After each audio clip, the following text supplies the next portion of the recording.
जय श्री कृष्ण।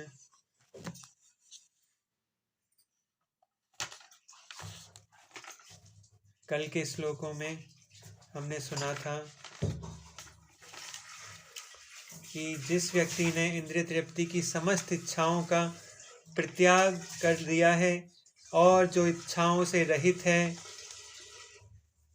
और जिसने सारी ममता त्याग दी है तथा अहंकार से रहित है, वही वास्तविक शांति को प्राप्त कर सकता है।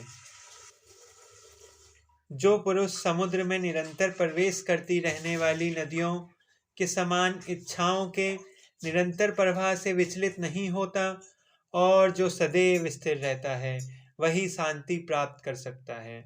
वह नहीं जो ऐसी इच्छाओं को तुष्ट करने की चेष्टा करता हो। जय श्री कृष्ण। आगे के श्लोक पढ़ते हैं। ऐसा ब्राह्मी स्थिति ही पार्थ नैनां प्राप्य विमुहति स्थित्वा स्यामत कालोपि ब्रह्म निवारणमिच्छति। यह आध्यात्मिक तथा ईश्वरीय जीवन का पथ है, जिसे प्राप्त करके मनुष्य मोहित नहीं होता। यदि कोई जीवन के अंतिम समय में भी इस तरह स्थित हो तो वह भागवत धाम में प्रवेश कर सकता है। मनुष्य कृष्ण भावनामृत या दिव्य जीवन को एक क्षण में प्राप्त कर सकता है और हो सकता है कि उसे लाखों जन्म के बाद भी न प्राप्त हो। यह तो सत्य को समझने और स्वीकार करने की बात है। खटवांग महाराज ने अपनी मृत्यु के कुछ मिनट पूर्व कृष्ण के शरणागत होकर ऐसी जीवन अवस्था प्राप्त कर ली। निर्वाण का अर्थ है भौतिकवादी जीवन शैली का अंत करना। बौद्ध दर्शन के अनुसार इस भौतिक जीवन के पूरा होने पर केवल शून्य शेष रह जाता है, किंतु भागवत गीता की शिक्षा इसमें भिन्न है। वास्तविक जीवन का शुभारंभ इस भौतिक जीव के पूरा होने पर होता है। स्थूल भौतिकवादी के लिए यह ज्ञान जानना प्राप्त होगा कि इस भौतिक जीवन का अंत निश्चित है, किंतु आध्यात्मिक दृष्टि में उन्नत व्यक्तियों के लिए इस जीवन के बाद अन्य जीवन प्रारंभ होता है। इस जीवन का अंत होने के पूर्व यदि कोई कृष्ण भावनाभावित हो जाए तो उसे तुरंत ब्रह्म निर्वाण अवस्था प्राप्त हो जाती है। भगवत धाम तथा भगवत भक्ति के बीच कोई अंतर नहीं है, क्योंकि दोनों चरम पद हैं। अतः भगवान की दिव्य प्रेमा भक्ति में व्यस्त रहने का अर्थ है भगवत धाम को प्राप्त करना।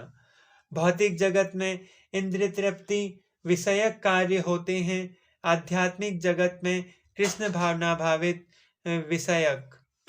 इसी जीवन में ही कृष्ण भावनामृत की प्राप्ति तत्काल ब्रह्म प्राप्ति जैसी है। जो कृष्ण भावनामृत में स्थित होता है वह निश्चित रूप से पहले ही भगवत धाम में प्रवेश कर चुका होता है। ब्रह्म और भौतिक पदार्थ एक दूसरे के सर्वथा विपरीत हैं। अतः ब्राह्मी स्थिति का अर्थ है भौतिक कार्यों के पद पर न होना। भगवत गीता में भगवत भक्ति को मुक्त अवस्था माना गया है। अतः ब्राह्मी स्थिति भौतिक बंधन से मुक्ति है।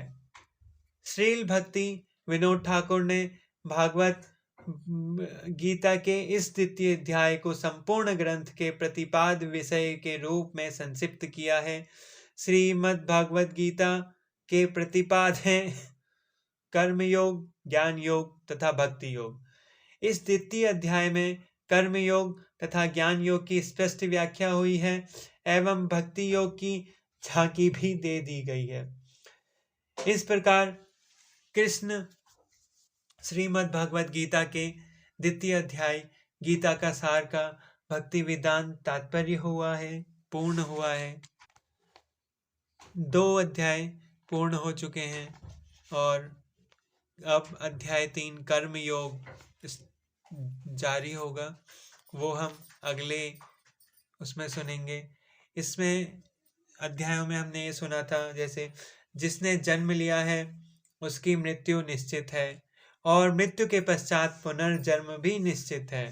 अतः अप्रिय करते हुए पालन में तुम्हें शोक नहीं करना चाहिए। यदि तुम सोचते हो कि आत्मा सदा जीवन लेता है तथा सदा मरता है, तो भी हे महाबाहु, तुम्हारे शोक करने का कारण कुछ भी नहीं है।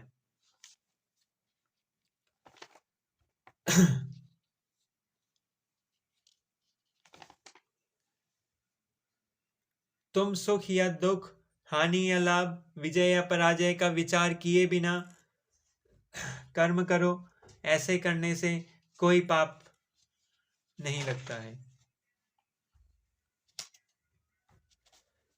जब तुम्हारा मन वेदों की अलंकारमय भाषा से विचलित न हो और वह आत्म साक्षात की समाधि में स्थिर हो जाए, तब तुम्हें दिव्य चेतना प्राप्त हो जाती है।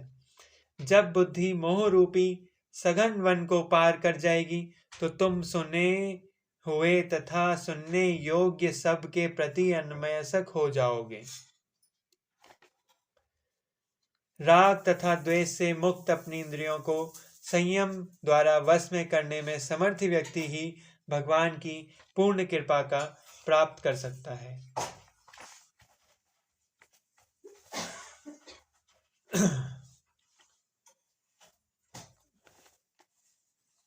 क्रोध से पूर्ण मोह उत्पन्न होता है और मोह से शरण शक्ति का विभ्रम हो जाता है। जब शरण शक्ति भ्रमित हो जाती है तो बुद्धि नष्ट हो जाती है, और बुद्धि नष्ट होने पर मनुष्य भव कूप में पुनः गिर जाता है। तो जय श्री कृष्ण। इसी के साथ 2 अध्याय पूरे हुए हैं। अब हम कर्म योग अध्याय 3 अगले सुनेंगे।